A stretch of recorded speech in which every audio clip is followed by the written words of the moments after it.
authority. But with victory in November, we are going to take back what is ours. Standing before you today, I am proclaiming that by the end of my term, the entire world will be talking about the Michigan miracle and the stunning rebirth of Detroit.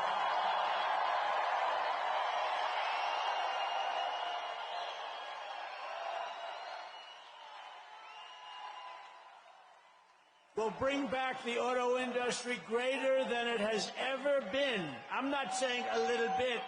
We're going to bring them back, and if they don't want to build their plant here, you know what they're going to do? They're not going to sell cars here. China will not be building those massive plants in Mexico. Vote Trump, and you will see a mass exodus of manufacturing jobs from Mexico to Michigan, from Shanghai to Sterling Heights, and from Beijing to Detroit. Starting in January, we will give our companies the lowest taxes, the lowest energy cost. We have more liquid gold than anybody. You know, we were energy independent.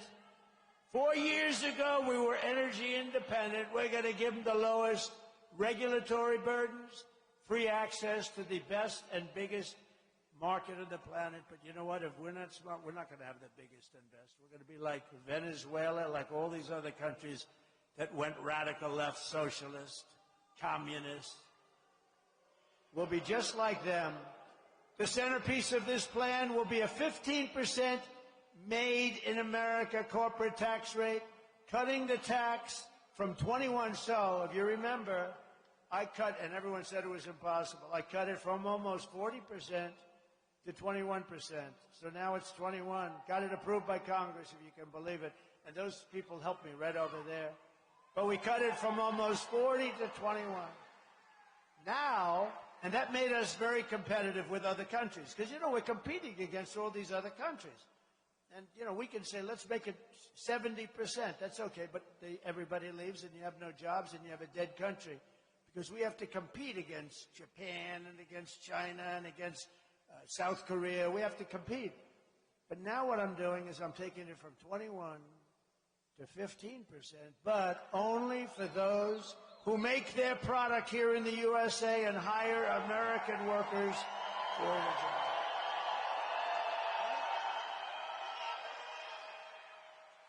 You're going to see something. They're going to come floating back when they say, gee, we're not allowed to sell cars in the United States anymore. It's not a question of allowed. They're going to have to pay a big price for them to rip off our companies, steal our jobs, and sell things. If they want to partake in this market, we're going to make it the greatest market in the world, then they're going to have to pay a price. And the price is either a stiff tariff or you don't have to pay the tariff. You'll build the plant in the United States and you people are going to run the plant.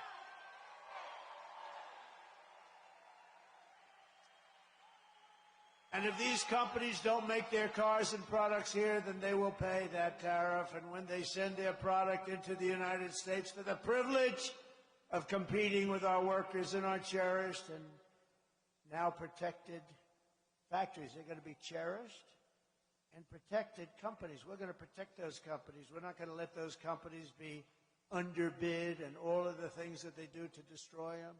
And then they come in and they have the prices twice as high. Not going to let that happen. And we have an advantage over because other countries do that, but we have an advantage because we have the best market. We will also pass the Trump Reciprocal Trade Act. You know what that is?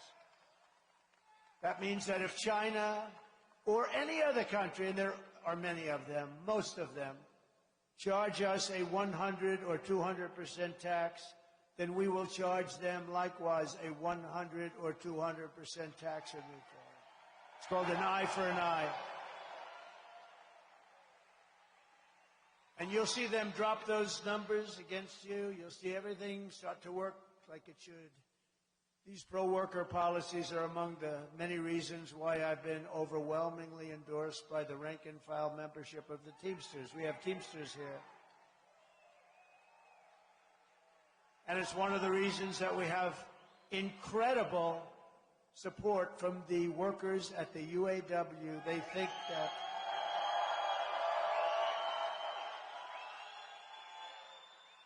You know, they're very smart. They're very smart. They don't want to make all electric cars because they know all electric cars within 2-3 years are going to all be made in China. They're going to all be made in China. And they're great. They're great. And we love Elon Musk. There's nobody like Elon Musk. But he understands this. You got to have choice. You want choice for schools, actually, and you want choice here. And you want choice in the military when you can, if you can't get a doctor, we call that choice too. We did that too. We did a lot. But you know, I just saw a man in the audience who is incredible, and he was so proactive for Trump. And he's a UAW member. It's Brian Pennybecker. And Brian, if he's around, I want to get him up here for a second. Where's Brian? Come here, Brian. Show me these arms. Look at the arms on this guy. Look at the arms on this guy.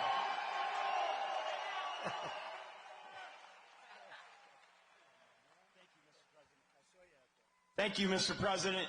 Listen, I met Donald Trump, I told you in the pre-program, 8 years ago in this very building. I said, if you come to Macomb County and ask for the auto workers' support and you get it, you might win Macomb County big enough to carry the whole state. Guess what? That's exactly what we did. Now listen, I've got about 150 co-workers here with me. You see them in my red T-shirts. Make some noise, guys. We got 10 days left. And I'm not here to try and convince you who to vote for, because we know who everybody in this room is voting for. What I am here to do is to send you out of here to go home and talk to 10 of your friends, neighbors, co-workers, and family members and make sure every single one of them vote, because our industry, the automotive industry, is on the line, and it's not going to die on my watch when we got this man running for president.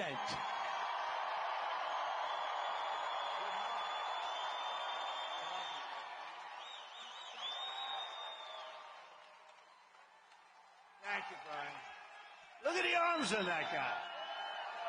Boy, oh boy. Do all auto workers have arms like that? You see, he just grabbed me. I think I need a doctor. Thank you, Brian. Great job. That's great. Well, he means it. It's from the heart. Brian, does it work for me? I don't know Brian, other than I know that we have the same thing. We want to see the auto industry not leave this state and this country. We want it in the country. And if they choose other than Michigan, we can live with that. But they got to be in the United States. But I think they're going to choose Michigan. You have a lot of assets like the center location, you know, et cetera, et cetera. So I want to thank you, Brian. You're really a patriot. Amazing, amazing guy. And those auto workers listen to him too. They listen to him. They get it. They get it. You have a union head that doesn't get it, but I'm sure he's a decent guy. But he doesn't get it. We want these companies coming back to this state. And ideally, I'd love to see him. Look, I've got to be equal to I'd love to see him come into Detroit, though. I'd love to see him. You have so many assets, and we're going to work on it. That's what we're going to do. We are going to make it a miracle. We're going to make the state a miracle, and we're going to make Detroit a miracle. And it's going to happen, and it's guaranteed. It's guaranteed. If Kamala gets 4 more years, she will obliterate our economy, kill millions of jobs, and destroy your family's finances. She'll also kill thousands of people. Her border policy is so bad. Open borders, anybody can come in. What she's done to our country at the border is horrible. What she's done to us. And I say, inflation is rated number 2. The economy, which I think is basically a part of inflation, is rated number 1 in terms of the most important thing that people vote for. Number 3 is the border. I disagree. I think the border is actually number 1. And the inflation's horrible, right? Because they're allowing murderers and drug lords and prisoners. They're emptying their prisons. And I think it's number 1. But